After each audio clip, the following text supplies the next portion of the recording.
Thank you all for being here tonight. Looking forward to a very informative and helpful presentation. I'd like to briefly introduce our speakers. Charles Rilli graduated from the University of Miami and living in South Florida became passionate about environmental protection, specifically concerned with climate change and the effects on his community. While living in Miami, it's probably not shocking. He had first-hand experience with the effects of climate change on his community, having to evacuate multiple times for hurricanes. Very stimulating, Charles. Finding communities devastated by coastal flooding, infrastructure destruction, erosion of beaches, coral reef degradation, and much more. Charles has a master's degree in campaign management and has run a variety of campaigns.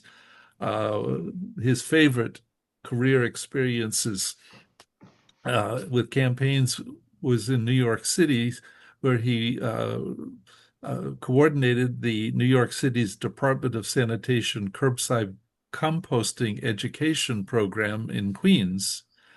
This pilot program educated residents on the benefits of composting and led to an expansion of curbside composting program to all 5 boroughs in New York City. Charles, here in San Diego, is a key person in the Sierra Club. He manages our efforts at organizing, and his focus is on the South Bay. Some of Charles's focus areas include the Tijuana River pollution crisis, 30 by 30 in the San Diego region, climate action plans, the Otay Valley Regional Park, Choyas Creek watershed, and the Chula Vista Bayfront, and combating air pollution all across San Diego County. Charles serves on the Otay Valley Regional Park Citizen Advisory Council, the Chula Vista Wildlife Advisory Group, and Power in Nature Steering Committee for 30 by 30. I've personally had the joy of working with Charles in the Sierra Club, I guess side by side, I would say, for the last time since he's joined the Sierra Club, and it's just a joy and pleasure to welcome Charles and to work with him. Anthony Dang utilizes both systems and design thinking skills within the policy arena to improve community well-being. Throughout his career, he has seen climate change to be a driving factor in the decline of community health and uses this to drive his passion to fight for zero carbon future. He originates from Seattle and earned a master's in public health and nutritional sciences with a focus on food systems from the University of Michigan. Anthony currently works for the Climate Action Campaign, another wonderful organization in our county. And he was the policy and health measurement program manager at Blue Zones Project. In this role, he pushed for more equitable and environmentally conscious built environments, food system, and tobacco policies in partnership with communities across the country. He also co-led health, equity, and diversity uh, programs and inclusion, health, equity, diversion, and inclusion, ensuring policy strategy at BZP centered on the needs of communities furthest from opportunity. Anthony's eager to share his knowledge, skills, and passion to dismantle systems of oppression and the intersection of climate change and community health. From other events, I also respect Anthony immensely and really look forward to hearing their presentation tonight. So, Anthony and Charles, over to you, and thank you for being with us.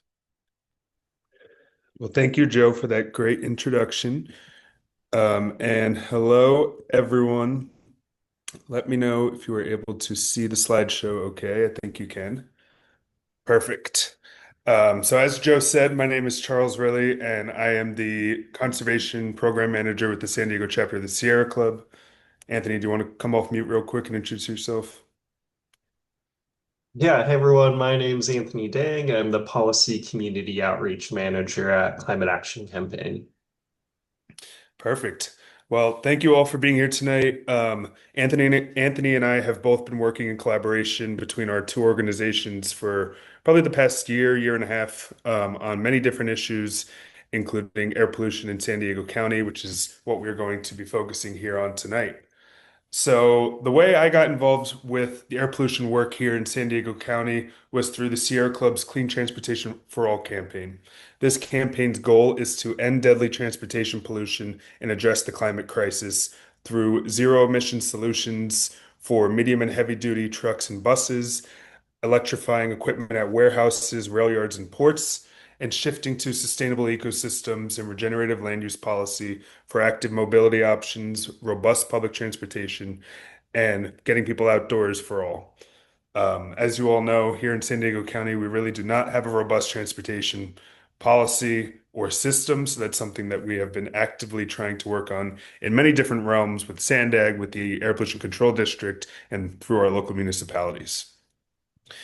But the way Anthony and I have started to get to work together is through the growing warehouse industry all throughout San Diego County. One of our missions is to end or mitigate pollution from warehousing, um, as trucks emit high levels of greenhouse gas emissions and air pollutants, harming the San Diego region and harming the entire country and really the whole world.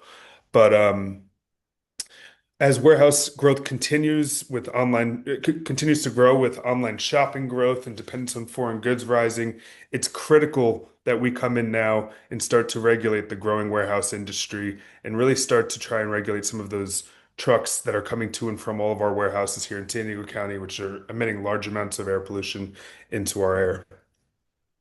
So, the way we've really started to work together is through looking to adopt an indirect source rule here at the San Diego County Air Pollution Control District. An indirect source rule refers to the indirect sources at warehouses refer to the air pollutants released by activities not directly occurring within the warehouse itself, but instead induced by the warehouse's operations. So, as a warehouse is built and as a warehouse starts to um, and as trucks come to and from warehouses every day, they start to emit large amounts of pollution into the environment. These emissions are primarily associated with mobile sources like trucks delivering goods to and from those facilities. And to address these emissions, regulations like indirect source rules are being implemented around the country and are requiring warehouses to mitigate or offset those indirect emissions that are coming from their operations. So the first indirect source rule was adopted by the South Coast Air Quality Management District in 2021, which required large operators of 100,000 square feet or higher to offset pollution from the truck traffic that they attract. So based on the amount of trucks that are coming to and from their facilities, they're then obligated to comply with a number of points, which they can comply with through a menu of options like electrifying their truck fleets, which is the number one goal from these indirect source rules, paying a mitigation fee, which helps to electrify smaller warehouses, building electric vehicle charging infrastructure for their employees, or installing solar panels on their roofs to start to electrify their facilities, among other options, but those are the most common. And again, this is an example from the South Coast Air Quality Management District, which oversees Riverside, San Bernardino, Los Angeles, and Orange County. This is just kind of a case study that we're going to use to talk about San Diego. So the South Coast example was adopted in 2021. It was upheld and defended in federal court and approved by the EPA before the current administration. So it's already in effect. Warehouse operators are starting to comply or pay mitigation fees, and it is already starting to have an effect on the South Coast Air Quality Management District area. So as we look at the potential for an indirect source rule here in San Diego, we've been working with San Diego Air Pollution Control District staff to look at really the clusters of where warehouse operations are occurring here in San Diego County. As you can see here, that we are seeing more and more clusters in a growing industry in Oceanside, Carlsbad, the International Border Community, and the Portside Community, Barrio Logan, National City, Sherman Heights. Um, just to name a few of those areas down there. The South Bay has some of the highest levels of air pollution and some of the highest levels of growing warehouse industry that we'll get back to soon. As you can see here from this Cal Enviro screen map, the San Diego neighborhoods that have the highest Cal Enviro screen scores are very high for diesel particle matter, with the portside communities coming in at the highest in that 91 to 100% percentile. Again, those impacted neighborhoods of Barrio Logan, Sherman Heights, West National City, the city of Tijuana are the ones I'm going to focus on here for this example. Of course, there are so many more in North County and in Riverside and San Bernardino and Orange counties as well. But these impacted neighborhoods, with air pollution, as trucks are coming to and from Tijuana, or even coming from the South Bay up to North County or up to the Riverside and Orange counties, where as there's more and more trucks trying to travel from warehouse industry to warehouse industry, so are those air emissions that are going with it. The winds and as air emissions are going into our built environment, coming from these large amounts of trucks that are having to go to and from all these large growing warehouse industry, we're also seeing that winds are pushing those emissions all around the county and all around Southern California, which is impacting our ecosystems, our ability to breathe, and unfortunately is depleting our ozone layer as well here in Southern California. Um, so these are just a few examples of different sources of pollution. What I'm talking about is the one on the right, the indirect sources coming from the operations of warehouses. Mobile sources here in the middle, like cars, are traditionally regulated by the California Air Resources Board or through state legislation, but local air pollution control districts now know that they have the regulatory ability to regulate the trucks coming to and from warehouses. And then stationary sources are also mostly regulated at the local level from our local San Diego Air Pollution Control District. So as we look at air quality, as we look at the growing warehouse industry, as we look at the growing trucking and automobile industry as well, we have to look at the public health effects of what's coming from these large amounts of air pollution. So child asthma rates for some of the cities in the South Bay, like National City and San Ysidro and Logan Heights, are almost children in those neighborhoods are almost 3 times as likely to have an emergency room visit due to asthma than the average rate in San Diego County. To me, that is extremely alarming that if you are born in National City, you're almost 3 times more likely to have an emergency room visit as a child if you have asthma than you are if you live in, let's say, La Jolla or somewhere else. So to me, just this really puts into perspective the overall public health impact that we're seeing due to just this growing warehouse and trucking industry and automobile and all the greenhouse gases that are being emitted due to so many different horrible causes. So to go a little bit deeper on the warehouse industry, in San Diego County, we have around 6,700 total warehouses, and they go anywhere from 1,000 square feet to over 3.3 million square feet for their floor area overall. In the Barrio Logan area, which is one of the most highly polluted areas in the county, there's about 220 warehouses in that zip code, and only one of them are over 100,000 square feet, which is the size of warehouse that the South Coast Air Quality Management District is regulating with their indirect source rule. Only 12 warehouses are over 50,000 square feet, and almost 75% of the warehouses in Barrio Logan are under 20,000 square feet, which creates a very complex regulatory approach when it comes to trying to regulate warehouse emissions and the trucks that are coming to and from these warehouses. In National City, there's 201 warehouses in that area code. Only 4 are over the 100,000 square feet parameter that the South Coast Air Quality Management District is using to regulate their warehouses up in Riverside and Orange County. and only 12 are between the 50,000 and 100,000 square feet. 76% are smaller than 20,000 square feet. So one of our partners, the Environmental Health Coalition, put forward a proposal to the San Diego APCD to regulate all large warehouses over 50,000 square feet, as well as any warehouses that are within 1,000 feet of a sensitive receptor. Sensitive receptor would be a school, a park, a hospital. Um, but unfortunately, what we hear from San Diego APCD staff is that it's too complex and too challenging to um, defend that in federal court. So there's work to be done when it comes to the approaches to regulating indirect sources of warehouses. But there are a lot of benefits, and unfortunately, with such challenges with air quality in our county, we need to take an all hands-on approach to regulating air emissions.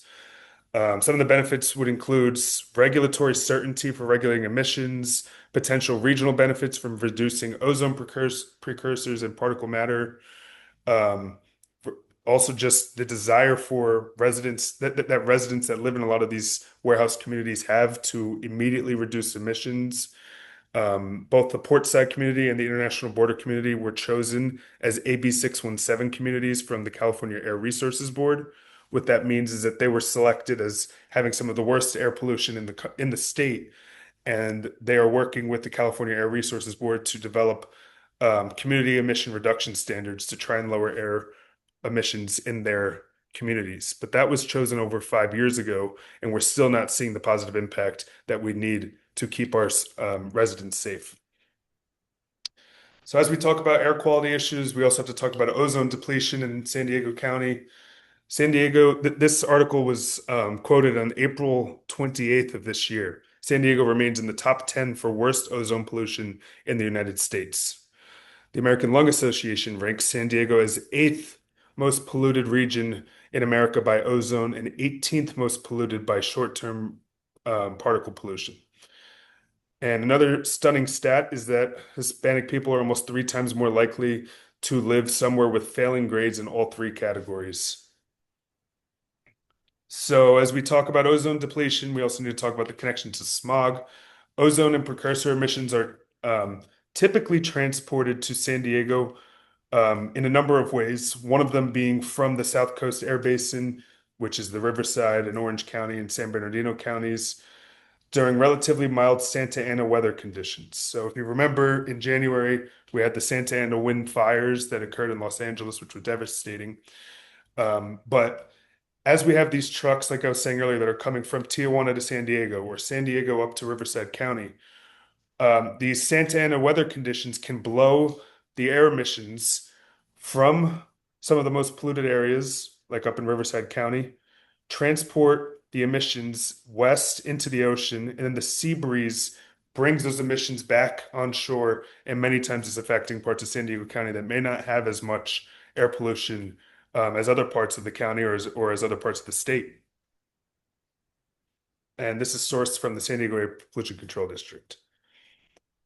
Um, this here shows San Diego County's federal and state designations for each of the pollutant criterias.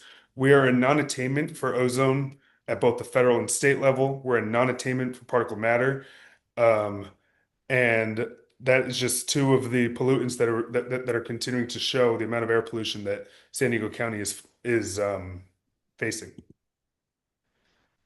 This chart here just shows how East Otay Mesa, large warehouse industry, and Alpine, another large warehouse industry, are much above the average when it comes to ozone and particle matter air pollution than other parts of the county. So as we talk about air pollution, as we talk about warehouses, as we talk about ozone depletion, I would be remiss if I did not bring up the Tijuana River pollution crisis because of its effect on the South Bay and the air pollution of the South Bay as well. So the Tijuana River pollution crisis, this is just a quick overview of the infrastructure challenges that the Tijuana River is facing. There are both a international treatment facility on the US side of the border and on the Mexico side of the border.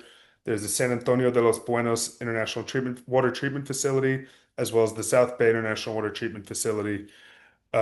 both of which have been out of compliance and out of commission for years now, not in compliance with their discharge permits, and are basically treating sewage water and dumping sewage water back into the ocean instead of treating it the way it's supposed to. That's a very, very condensed version of the challenges, but just want to quickly give a little summary of that. Some of the causes of the Tijuana River sewage crisis are attributed to a combination of outdated infrastructure, inadequate maintenance, and the growing the growing population in Tijuana without adequate plumbing and urban expansion problems that Tijuana is facing, as well as just, again, this is a problem for both sides of the border with our government not completely keeping its international treatment facility in compliance with its discharge permits. Many of the city of Tijuana sewer lines and treatment facility itself have not been designed for the rapid growth and for the heavy load of sewage, as well as leading to frequent overflows and breakdowns. And when there's a challenge on one side of the border, it then creates a larger challenge on the other side of the border. So if the Mexican San Antonio de los Buenos International Treatment Facility is breaking down or if it's overflowing, then that sewage treatment water needs to go to the South Bay International Treatment Facility. And if both of them are down at the same time, then we're facing a challenge where there's just tens of millions of gallons of sewage water coming through broken facilities every single day. But I want to talk more about the environmental and health impacts rather than the challenges that we're facing. The health risks associated with the Tijuana sewage plant crisis are significant, posing a range of hazards as evidenced by lots of medical and environmental studies that have been done over the last few years. Public health researchers have identified that exposure to untreated sewage can lead to a range of waterborne diseases, including gastrointestinal infections, hepatitis, respiratory illnesses, and much more. So we used to think that these challenges were really just among people who had um, direct, like swimmers or surfers, people who had direct impact with the sewage water, but we're finding more and more now that these diseases and these illnesses are actually airborne, and I'll get back to that in a minute. There's also lots of impacts on our marine life and ecosystems. So there are long-term pollution impacts on our local marine ecosystems, on our habitats.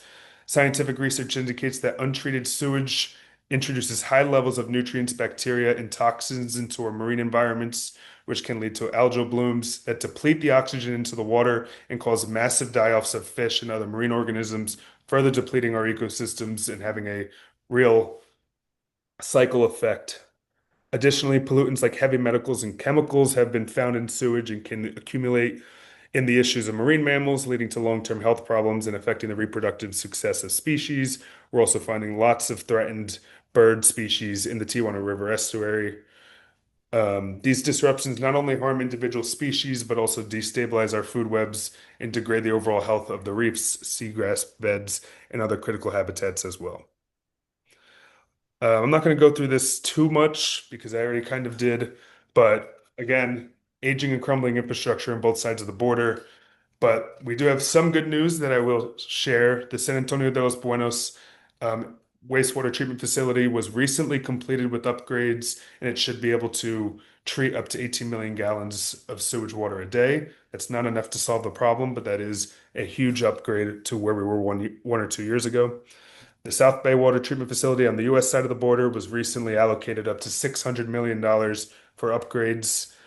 Like I said, it's been out of compliance for many years, so we not only need to get the water treatment facility back into compliance, where it would be able to treat 25 million gallons of sewage water a day, but we want to be able to double it to 50 million gallons of sewage water a day, which should really have a huge impact on the cross-border sewage challenges. We expect this entire project to be about a 5-year project. Secretary Lee Zeldin of the EPA says that he'll be able to get the treatment facility back into compliance and get it up to 35 million gallons a day within 100 days. That was about 2 months ago, and there was a public forum kind of speaking about some of the challenges and some of the expectations with that. So we remain patiently waiting to see how that goes. We obviously, if that happened, that would be incredible. But we want to make sure that if that was to happen, it actually remains in federal compliance with its discharge permit and not just continuing to dump sewage water into the Pacific Ocean. So, what is the impact of the Tijuana River sewage problem on air quality? As sewage water is dumped into the ocean, the sewage water then becomes airborne, which then is inhaled by humans and creates problems for people specifically in the South Bay, but really all over. A couple of quotes from a few scientists who are working down there. Dr. Paula Stigler Granados said that they found a statistically significant correlation between people who smell bad odors and increased incidence of respiratory illness, gastrointestinal illness, and sleep disturbances, while Dr. Kimberly Prather said that aerosol of this polluted water exposes billions of people through airborne transmission, reaching far beyond those in direct contact and impacting countless others who inhale contaminated air that can travel for many miles. So this kind of goes back to one of my previous points about air pollution traveling with wind and being airborne. We are all one community all throughout this region, and we are all facing the impacts of a lot of these air quality challenges.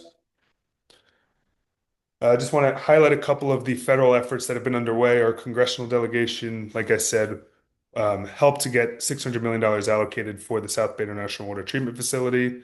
Last year, Senator Alex Padilla introduced legislation to give the EPA authority to manage all the infrastructure efforts. That bill did not pass last year, and I don't believe it's been brought back forward this year. And like I said, Senator Lee Zeldin has brought attention to this issue, and has said that they will expand the International Treatment Facility within 100 days. Lastly, unfortunately, the CDC last year started a local public health survey that was going out to a lot of members of the South Bay facility, to South Bay residents. We don't have a lot of long-term studies and research done on the long-term impacts, but unfortunately, the funding was cut for that survey. EPA Secretary Lee Zeldin, again, he's been making news on this issue. Again, we want to watch to make sure that if and when this facility is expanded, that it's continuing to stay in compliance with federal discharge permits. State efforts, Governor Newsom, we advocated to him for a state of emergency. There was none declared during the Biden administration, but we're hopeful that now with the new administration, we will be able to get a state of emergency declared. State Senator Padilla of Chula Vista, you could see him there on the right side. He introduced SB 10, Senate Bill 10 this year, which would address the Tijuana River pollution crisis by allocating a portion of toll revenue from the new Otay Mesa East Port of Entry to fund environmental mitigation and restoration projects within the Tijuana River Valley. I thought it was a very creative piece of legislation. And then Assembly Joint Resolution 16 by David Alvarez asks the federal government to declare a state of emergency as well. And that's a new Assembly Joint Resolution. Just two more slides, Anthony, and then you're up. So as for some more local efforts, we just got Mayor Paloma Aguirre elected to the San Diego County Board of Supervisors, which we are thrilled about. And she has been working with Vice Chair Tara Lawson-Remer on a 5-point county response to the Tijuana River sewage crisis. Then we had a team of researchers from SDSU and UCSD who also had their funding cut, which is unfortunate given we need more research done on the long-term effects of this sewage crisis. In summary, for everything I just said, I know I had kind of 3 different topics there that all intertwine into air pollution. But between a growing warehouse industry, Tijuana River sewage crisis, vehicle emissions, industrial activity, and the constant fight that we have here in Southern California with heat, dryness, and wildfires, San Diegans suffer from some of the worst ozone depletion in the nation, and some parts of the South Bay and all over the county suffer from some of the worst air quality in the nation as well. So we must continue to advocate for clean transportation for all, to electrify our industries and buildings, to build climate and fire resilience through strong climate action, and to lower air emissions throughout the world before it's too late. Thank you all for your time. This is a lot of what I've been working on. This is a lot of what Anthony is working on. So Do not fret. We are on it, and we would love to have all of your efforts continue to help us as we advocate for strong climate action to solve some of these challenges that we're facing here in California. Thank you. So, thanks so much for the great coverage on the warehouses issue, APCD, the Tijuana River sewage crisis, and some of the ongoing efforts at the federal and state level, Charles. And yeah, hey everyone. My name is Anthony Dang. I am the Policy and Community Outreach Manager for some of you who may have jumped on late. I see some familiar faces and names, so it's good to see you all again.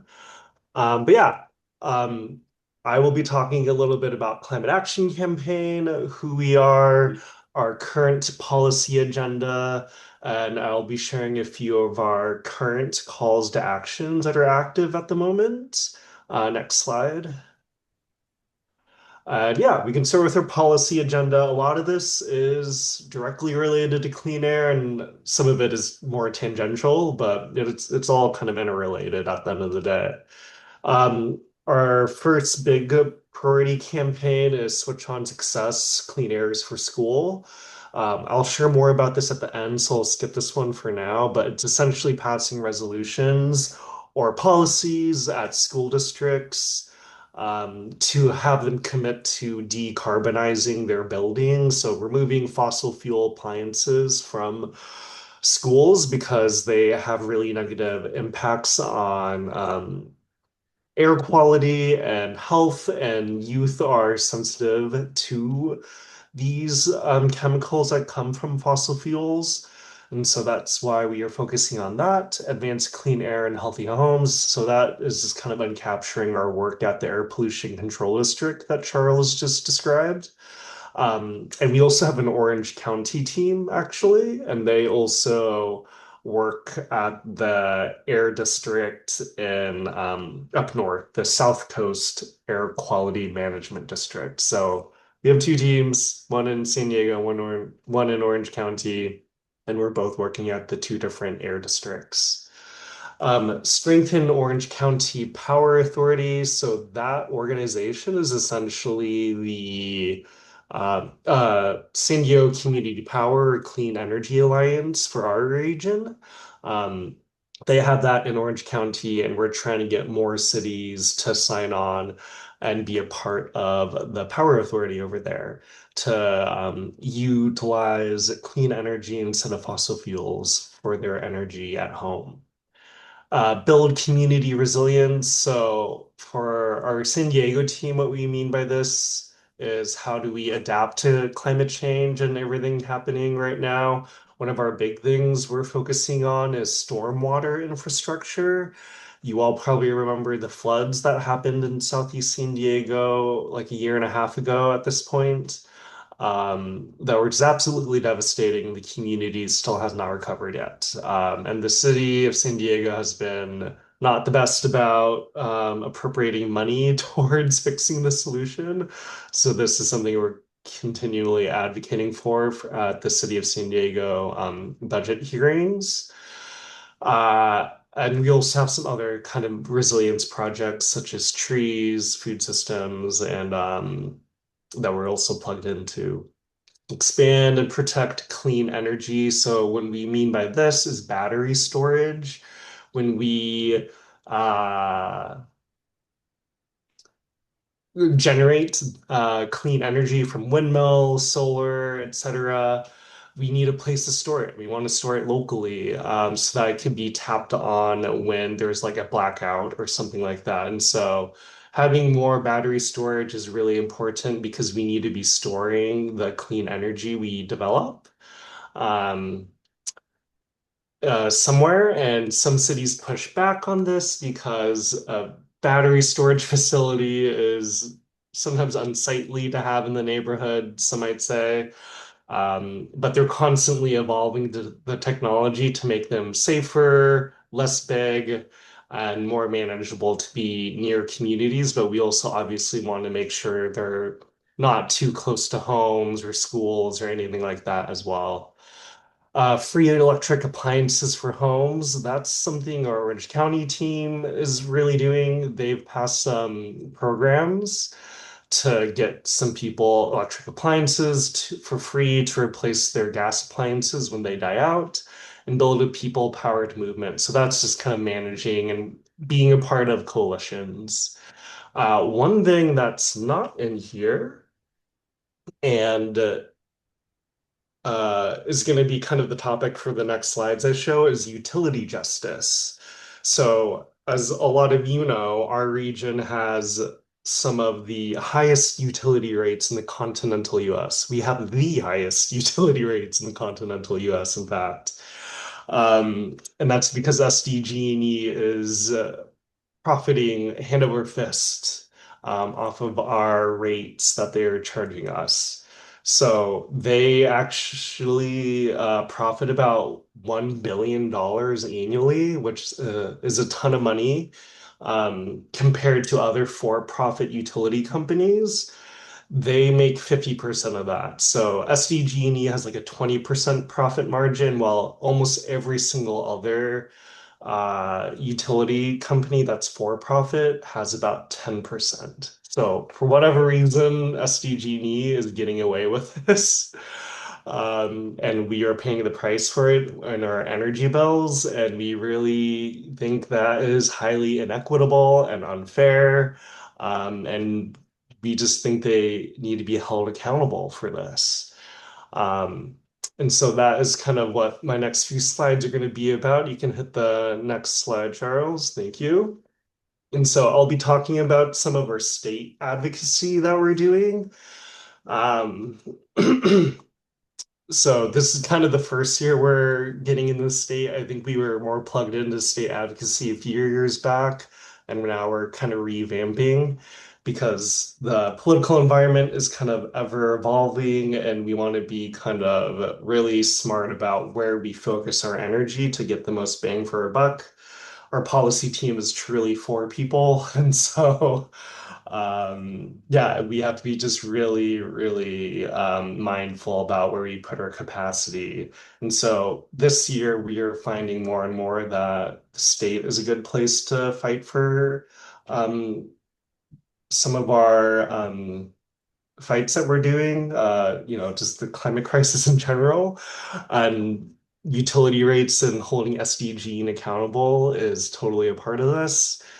So the challenge that the Senate bill 254 by Becker is trying to solve is that California has huge wildfire risks. That's undeniable. And utilities spend billions on wildfire safety, and these costs often get passed on to you in your electric bill, which isn't necessarily fair. Um, Most utility companies aren't doing that, but SDG&E totally is. And so this would really help rein that kind of spending in.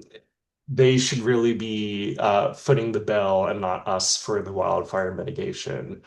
So what SB 254 aims to do is to spend smarter and protect people faster without overcharging ratepayers, creates a clean energy infrastructure authority to own and finance and build transmission. And so what that means, next slide, please, are these line items. There's a lot of text here, so bear with me. But just FYI, this SB 254 bill is an umbrella bill at the state, which means there's actually like 10 bills that are feeding into this, which is why it's so complicated. But these are some of the more key points in those bills that feed into this. Essentially, utilities would have to make a clear 4-year plan about wildfire safety, and they have to prove that it is cost effective. That is not happening right now. It's also going to require more scrutiny and oversight and accountability from the California Public Utilities Commission to review these plans and make sure they actually are cost effective. So we want that accountability. That'll be great. It'll create a power program to shift the cost from ratepayers back to the utility company. So that will be critical. And then big energy projects. This is that agency that was we were talking about on the previous slide, but it's kind of like a bank slash an agency that would be building these transmission lines for clean energy. And then also, obviously, most importantly, limit the rate increases. The law would cap how fast electric bills can go up, tying it to inflation, similar to what happens with Social Security raises. Next slide. So the Senate Bill 254 has already gone through the committees and the full floor at the Senate. And just a refresher, for state legislature, it has to go through the originating house, whether that's the Assembly or the Senate, and then it has to go through the other house. So it's this one started in the Senate, and now it has to go through the Assembly. And so we all have assembly members who are going to vote on this eventually, unless it dies in the committee, which could also happen. We're hoping it doesn't because we really support this bill. And so we would love for all of you to call, look up your local assembly member and tell them to vote yes on 254 Becker. This is like a really simple, if you want to like leave a voicemail, which is what I usually do because I don't always want to talk to a staffer when I call electeds offices at the state. You could say something along the lines, as your constituent, I urge you to support SB 254 because it's a smart, balanced plan to reduce wildfire risk, hold utilities accountable, and protect Californians from unaffordable energy bills. You can truly kind of riff on it as much as you want, but generally speaking, we really want this to pass. And so if you can call, that'd be great. We were looking at research about what is like effective advocacy and how many phone calls does it take. And it's actually a smaller number to persuade your local elected official. It's about 15 phone calls that can really make a difference. So really highly encourage everyone give a call and let your local assembly member know about this bill. I will say it could totally get amended and changed as it goes through the assembly. We are tracking that and watchdogging that and advocating for it to be the best possible version it can be. But your general support overall is good enough, and we will kind of fight for the minute details in our advocacy. So that's the first bill, and then there's actually a joint bill that is directly tied to this one. Thank you, Charles. AB 825. These are really meant to be passed together. They're complementary and kind of say the same things a little bit.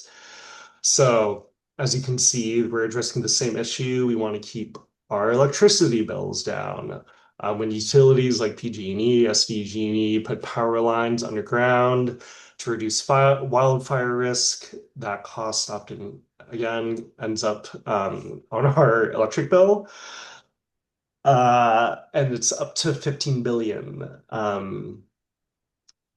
Oh yeah, so sorry. Okay, so the bill would limit that cost up to 15 billion, so they couldn't hand off more of that cost onto us. Help build clean energy faster. Again, this kind of is tied to that previous item, but it would create an agency or a bank to help publicly finance these transmission projects instead of relying only on expensive private investors. And then it would also speed up the permitting process to build clean energy projects as well. So yeah, next slide. Again, these two bills really are sister bills and are meant to be passed together. So if you do call your assembly member, make sure to call your senator as well, because we want to make sure that AB 254 passes. So make sure to call your senator and let them know about AB 825. It already has gone through the Assembly, so now it's in the Senate. Here's some quick talking points. If you'd like, as your constituent, I urge you to support AB 825 because it protects Californians from rising energy bills while helping us build the clean energy future we urgently need. So yeah, we just really hope to hold SDG&E or fossil fuel overlords accountable for how much they're charging us. We are all going through a cost of living crisis at the moment. And politically speaking,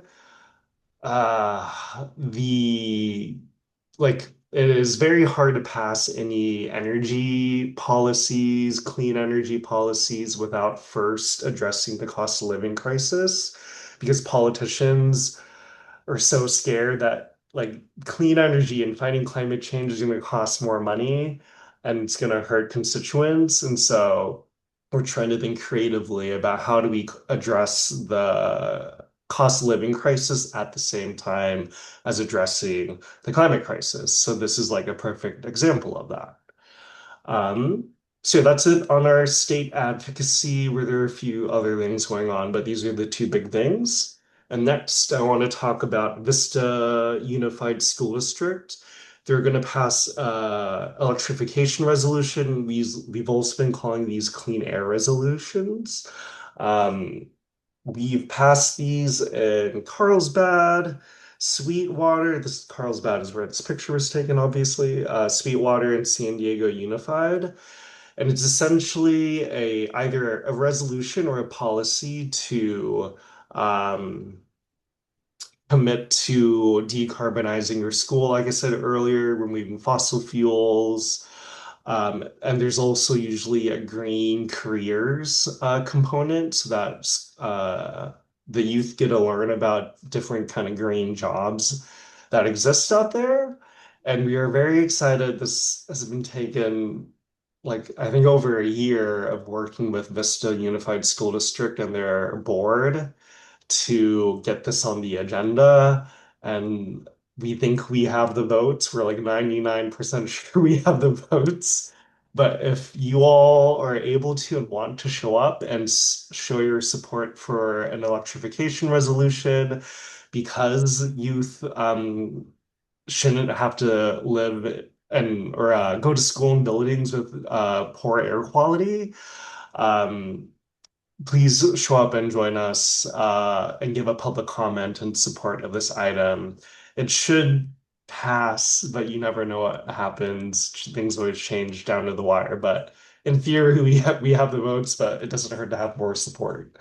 I will drop the link to this advocacy toolkit if you do want to join us in the chat right there. There are talking points in there if you want to give a public comment. There are instructions on how to um, give public comment at Vista Unified School District. It's always different no matter what like agency or city you go to. They always do it a little different. So the instructions are also in there. But yeah, we'll be taking photos outside beforehand. But all the details you really need are in this document. And that's it for me. Next slide. Yeah. Um, so that's it for me and Charles. I guess we're gonna go into Q&A. Yes, thank you so much, Anthony and Charles both. Um, Janice, are you okay switching off with questions? Yes, I turned my camera off because I was having connectivity problems. So, but I'm good now with my camera off. Okay, thank you. Well, if it's okay, I would like to start. Charles, you were talking about the warehouses and the setting regulations on the vehicles and so forth that reach the warehouses. What's the process for that? Where are we? How can we assist your efforts? Thank you, Joe. Great question. Anthony, you did a great job of putting your action items right there in your slides. So for the APCD, um, we are expecting to hear a little bit more than in the next couple of weeks of when it's going to be headed to the Air Pollution Control District Board. The last we heard, they said that the earliest staff would bring the potential indirect source rule to the board would be in August. And that was what we heard maybe at the end of May, early June. So hopefully we hear in the next couple of weeks if it's actually going to be agendized in August.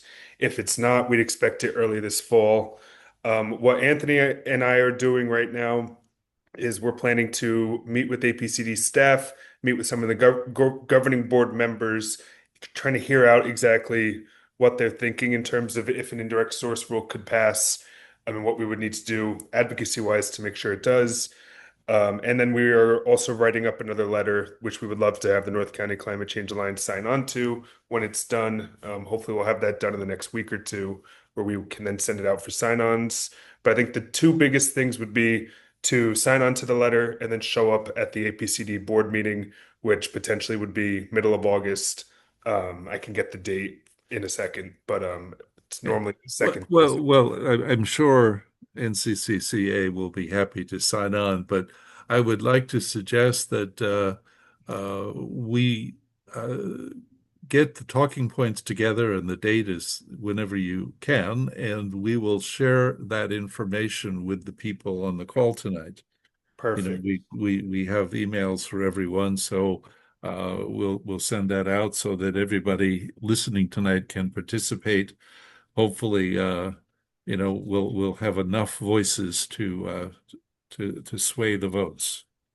Thank you, Joe. Really appreciate that. We will speak to APCD staff and try to get a final answer on the date. We have all the talking points and our letters ready, so we will make sure we circulate that. We'd love to have all of your support to sway some of the votes. And if you have any personal connections to either Mayor Todd Gloria, Councilmember Jen Campbell, National City Council Member Marcus Bush, or Georgette Gomez, or Dr. Paula Stigler Granados, who I spoke about with Tijuana River. Those are all governing board members who would love to have their support. And, Anthony and I will be meeting with them to see where their head is at. But those are the friendly voices that I see on the board right now. Janice? Yeah, the first question that came in was from Stephen regarding schools, but before I ask his question, I just want to say I'm excited to hear about the Vista School District moving forward with the resolution. Joe and I both live in Vista and are part of the Climate Action Committee in Vista, and we had voted to move that forward, but I wasn't aware that it was actually happening in July. So that's great news. Thank you for sharing Amazing. that. Yeah, thanks for supporting it. That's so amazing. Yeah, and I will do what I can to either send a public comment in support or show up in person if I can. Um, Fantastic. but, but Steve has a question, and he's asking if there are any efforts to get schools to educate parents who pick up and drop off to stop idling their cars. Hey, Stephen, good to see you. I do not know about any efforts on this. I am trying to rack my brain about the resolution that's being passed in Vista. I don't think idling It's cars. not on the issue. It's not an issue on it. Yeah, Because it's mostly focused on building electrification, right? But right. idling would be an interesting thing to include in the future. And there is a group, Clean Earth for Kids, and Youssef, who I think is on the call, is part of that organization. And they at one point were really advocating for no idling campaigns. Yeah, they have good materials on it. If I could just say briefly, it has always seemed to me that it could be low-hanging fruit because it's bad for the children who breathe the exhaust. It's bad for the planet. It's bad for the people's pocketbooks who are idling and wasting their money because the gas is going out their tailpipe. And it's not good for their engines either. And it's just, I wish we could have a, good public relations campaign to educate people not to do that because it's an incredible amount of gasoline that is spent that across the country that way. So, but thanks for answering the question. Yeah, I'll write that note down and pass it along to Serena, who's in charge of our school's campaigns. Also add that we try to make like she facilitates it all and really manages it. But we do try to make it as student-led as possible, so the students do have a say in what goes into these electrification, clean air resolutions. And so I think she can prime the students to add that in. So yeah, I will definitely take note of that, Stephen. Thank you. And maybe show up with signs at the beginning and end of the school day Yeah, when the parents are cued, and the cars are idling. that'd be perfect. Be great to get that program. Yeah, and Joe and we can mention that in the fall when we go for a meeting with that leadership team on climate. I think that would be worth mentioning. Thank you for bringing that up, Stephen. Uh, Yes, thanks. the next question is from Merrill, and this is for Anthony. You indicated that SB 254 would create a clean energy infrastructure authority to own and finance transmission.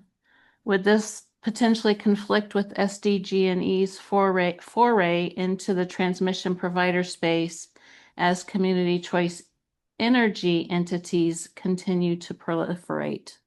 Oh, like 1,000,000% they're going to be upset about this. But like it's hurting their pocketbooks, and that's why.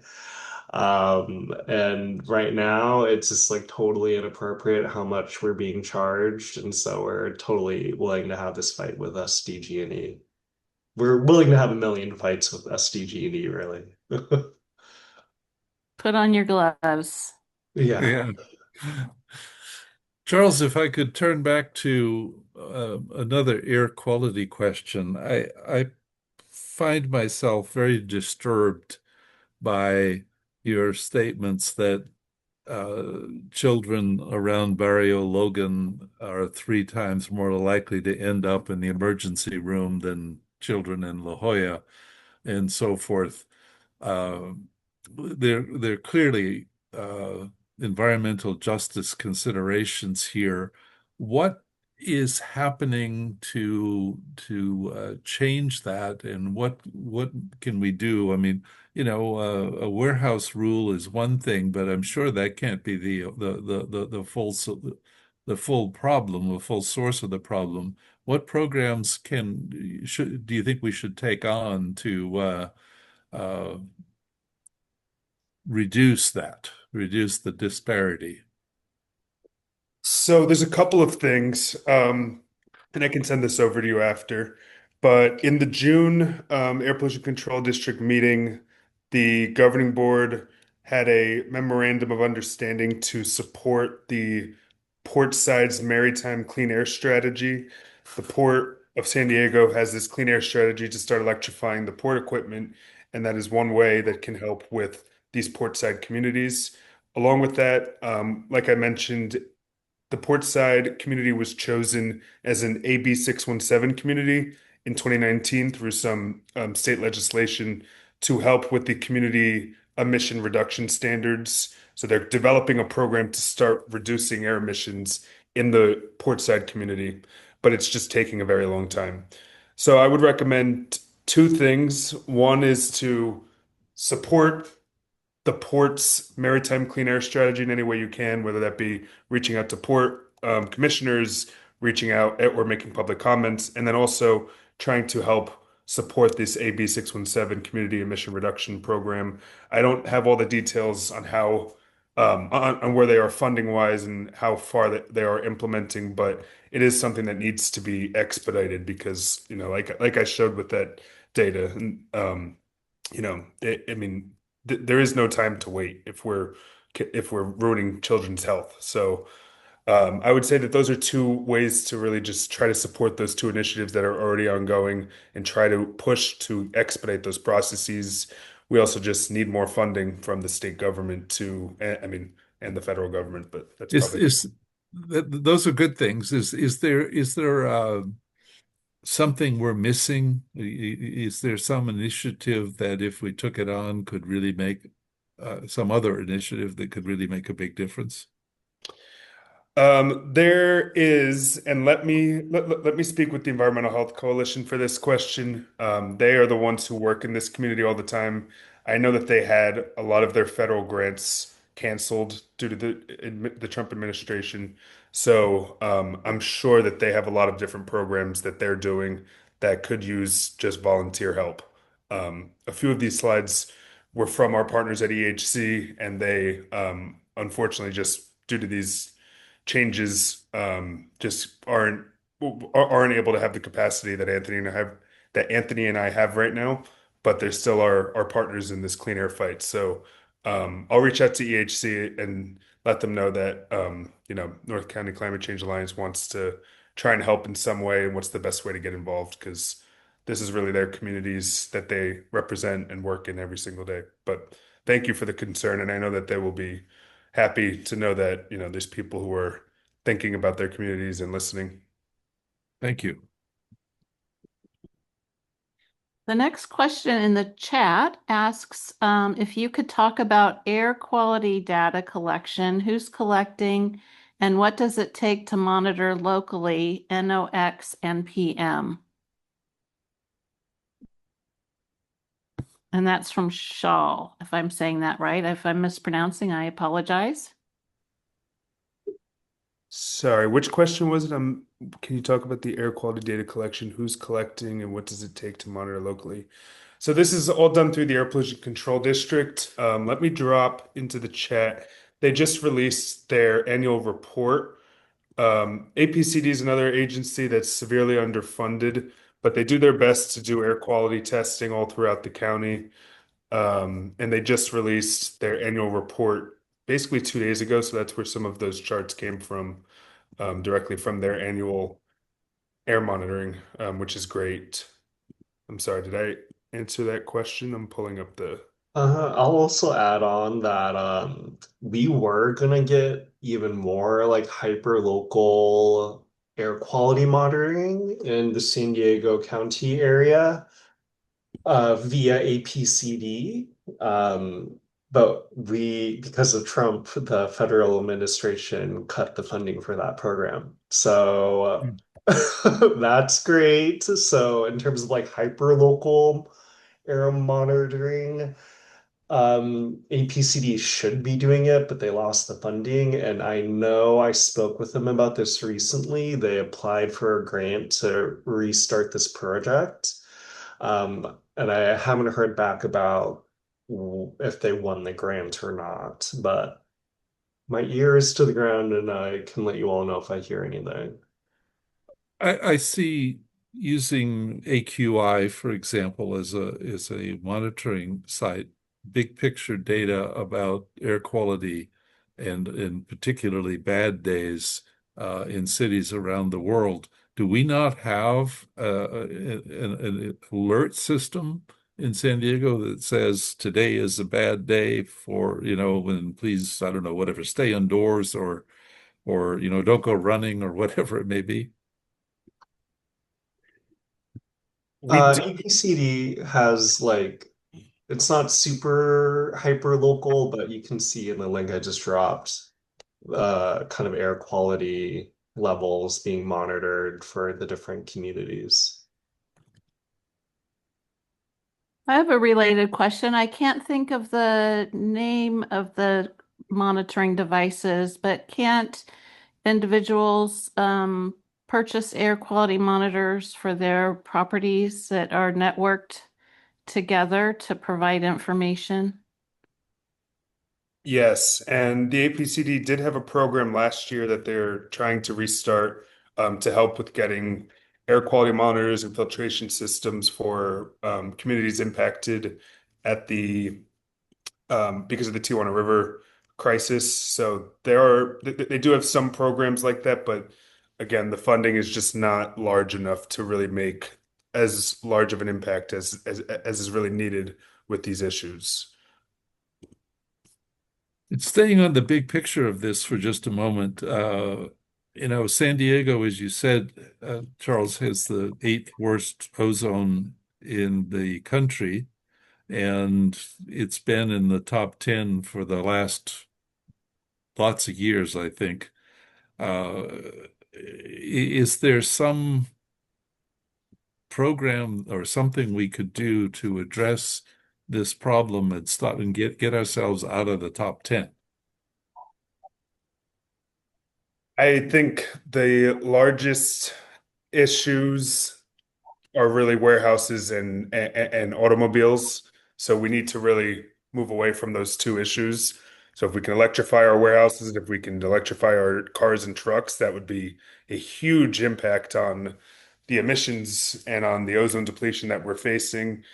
But as we know, with public transportation in the county, I mean, if anyone's looking at the Sandag Regional Transportation Plan, I know Joe, you have, Sandag is moving to add more highway lanes and not more public transportation. And with warehouses, the growing online warehouse industry is just growing and growing and growing, and there's no funding to electrify the truck fleets. So it's like it's so frustrating to have to constantly feel like that there's just not funding for the things that we need to stay healthy. But it's at least what, you know, it's coming down to right here, right now. Yeah, well, just thank you, Charles. Just to build on that for a moment, a number of people in the Sierra Club have been focusing on the regional transportation plan from Sandag, and we've just finished writing a letter responding. And the letter basically asks for three things from Sandag related to all of this. And the first is that we no longer widen any freeways, but instead build mass transit, whether it's bus rapid transit or light rail systems and the like. The second thing that we ask for is that every project that Sandag takes on be net positive with respect to biodiversity. We actually increase biodiversity rather than decrease it and harm uh, life, if you will. And the third thing we ask Sandag to address is our coastal resilience issues to protect the coast and the waterfront and the roads and transportation near the waterfront. I mean, we probably all know, among many other things, the San Diego airport is at sea level. And, as the sea level rise continues, barrels ahead at an ever faster rate, our whole coast is at risk in a variety of ways. So those are the three things that we're really asking Sandag to address. It's pretty radical to ask them to not add any freeway lanes. They've got on their current proposed plan, they have 61 projects to widen or add lanes. And so, we're saying, please don't do that. The next question in the chat comes from Paula and another Vista resident. Hey, neighbor. She said, what happened to passive solar in building to minimize the need for heat and AC? We live in Vista in a house constructed of concrete blocks and have not needed AC yet this summer. Our house, Paula, has also constructed of concrete blocks, and we don't have air conditioning and haven't needed it yet this summer either. So she also adds that Vista has an energy efficient permitted straw bale house, and there are hemp structures also. So going back to her initial question is what happened to passive solar and building to minimize the need for heat and air conditioning? I don't know a lot about this topic, to be completely honest. Do you, Charles? I don't. This is not one that I have been as plugged in on. We would have to probably find out from one of our colleagues, either Michael or Serena Yeah. or Karina.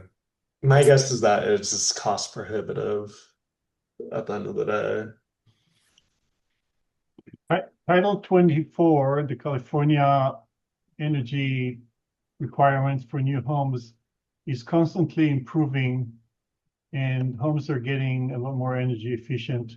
If you notice new housing developments right now, you see they kind of turn white before they put on the stucco. That's because they have added an inch of styrofoam on the outside of buildings, and they're also um, making them really airtight.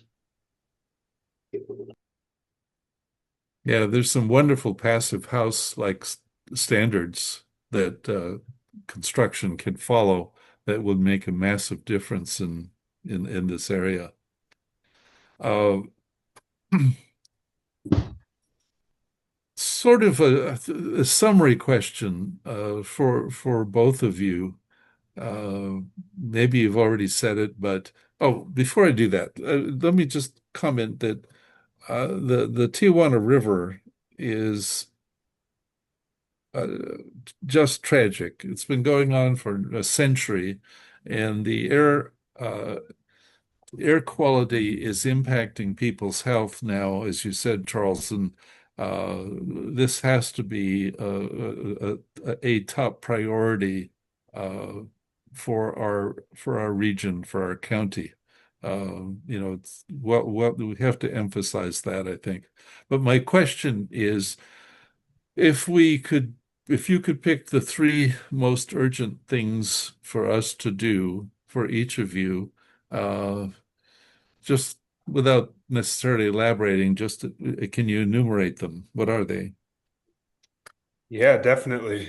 Um, I would say number one on the Tijuana River pollution crisis, we just need to bring more attention to the issue, which seems so self-explanatory, but for some reason outside of the San Diego bubble, it's just not touched. And we have an amazing opportunity coming in August. The statewide 30 by 30 conference is going to be here in San Diego. And I'm going to be leading a tour through the Tijuana River Valley with a lot of our nonprofit partners on Friday, August 15th. So please keep an eye out. On top of that, in October, we are going to have our initial San Diego Climate Week. There's a lot of organizers trying to put that together. So Joe, I'm gonna connect you to the organizers of that. I just found out about this probably 2 days ago, and it's going to be an amazing opportunity to highlight some of these issues around San Diego. We're also going to have a Tijuana River tour and panel discussion that during Climate Week. So I think it'd be great to have North County Climate Change Alliance plugged in on that. But all of this to say for the Tijuana River, just please continue to try and bring attention to this issue. We need to get more funding from the federal and state government. Proposition 4 funds are going to be available. We need the federal government to be involved. As difficult as it may be to work with the current administration, we have to try our best. And Secretary Zeldin bringing attention to this, although I don't know how much I'm going to trust that it's going to be done in 100 days, I will hope that they can. So bring attention and try to let every elected official know that this is a humanitarian, a public health, and an environmental catastrophe that is not being taken seriously by anybody really in our state government.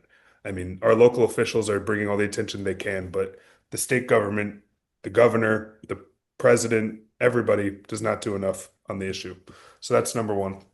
Number two, on air quality, on warehousing, show up to the air pollution control district, call in to their governing board meetings and let them know that they're not doing enough, whether it's for the indirect source rule or whether it's for any other issue that relates to air quality. Enough is not being done. And we are concerned that they're not going to even move forward with the indirect source rule.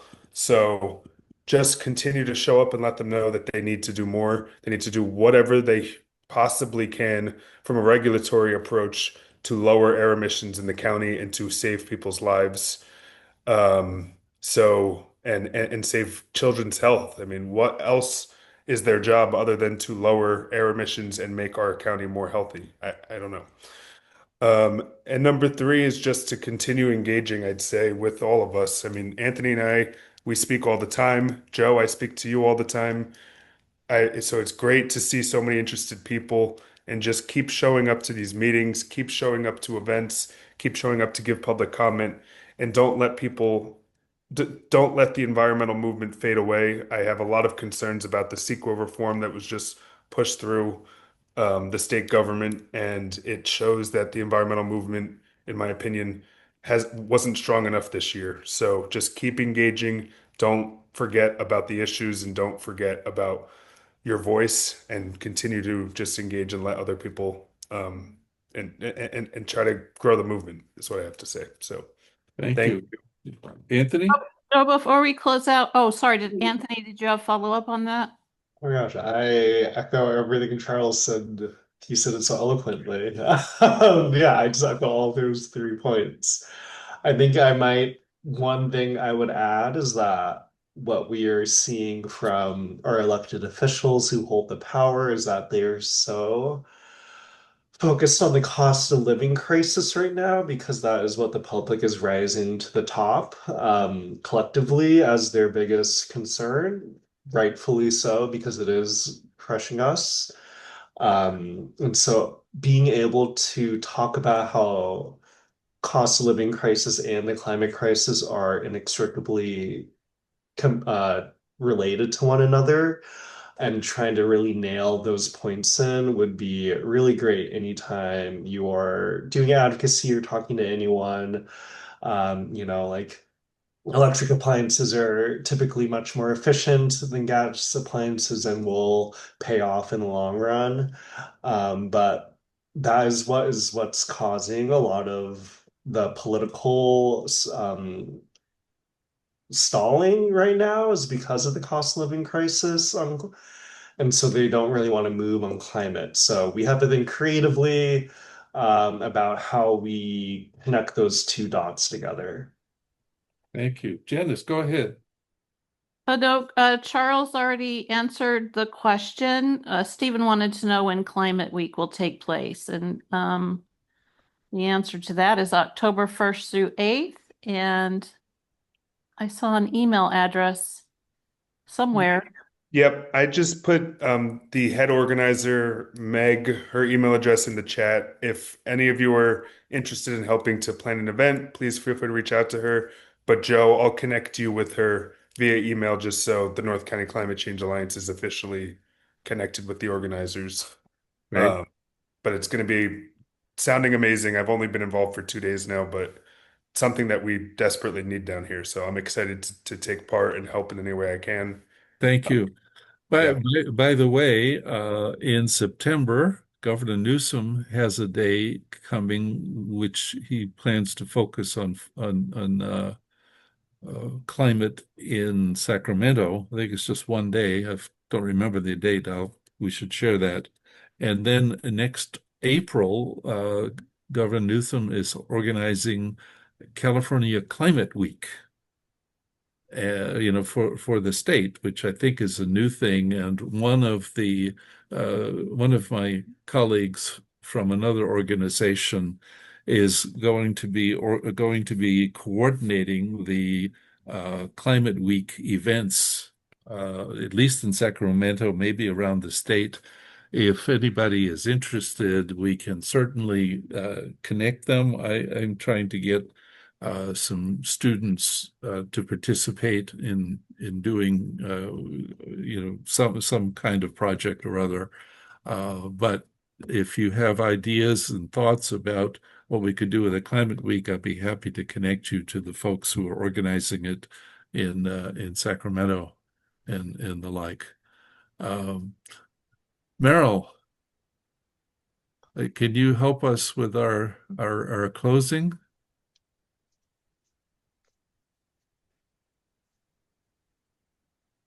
Thank you. So, North County Climate Change Well, Alliance. yeah. Yes, please, go ahead. Okay.